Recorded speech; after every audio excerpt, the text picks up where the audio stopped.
On va donc mettre à jour en un premier temps le plus simple, la liste des potions. Donc si vous allez ici, bah, pour l'instant on n'a pas grand chose, alors je vais l'ouvrir ici, hein. On a juste un petit titre, donc les potions. Et puis si je vais sur la maquette, donc sur la liste des potions, voilà, en fait j'ai une ligne par potion, le nom de la potion, le nombre de composants, et puis des pictogrammes ici pour pouvoir la supprimer, la mettre à jour, et puis gérer sa composition. Et puis ici évidemment pour ouvrir un formulaire qui me permet de créer une potion, tout simplement parce qu'il n'y a qu'un libellé à mettre à jour. Donc on va intégrer cette partie-là. Alors si je reviens donc ici, c'est assez simple, hein, puisque évidemment on a intégré le menu.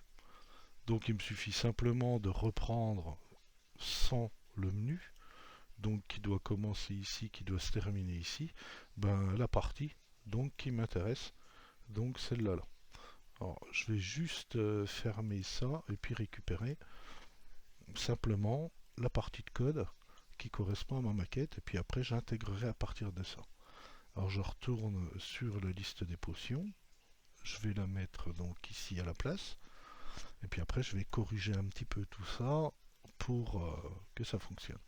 Donc voilà, donc on a bien tout ce qu'il faut, ok. On a bien ici la création d'une nouvelle potion. Évidemment, si j'ouvre, il n'y a rien, hein, puisque j'ai rien fait encore à ce niveau-là. Et puis, je vais adapter en fait ma maquette. Alors, je vais la faire, la garder telle qu'elle est. Et quand je ferai l'intégration, j'utiliserai plutôt des balises Bootstrap. C'est pas une obligation.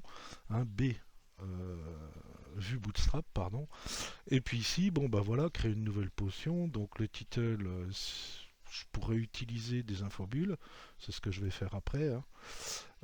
Donc ici, la référence, ben, je peux l'enlever puisque c'est plus une partie statique.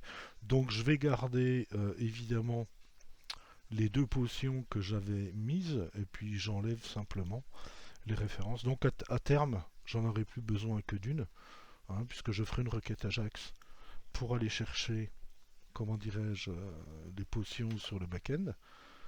Et puis, j'utiliserai qu'une ligne de potions que je répéterai autant de fois que j'aurai de potions qui m'ont été fournies par mon flux Ajax JSON.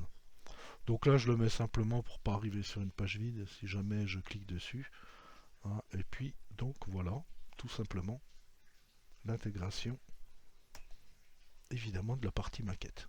Alors je vais vérifier une dernière fois pour voir si ça fonctionne. Voilà, ok. Et puis voilà. Et puis ici, formulaire de création, suppression, modification, gestion des compositions.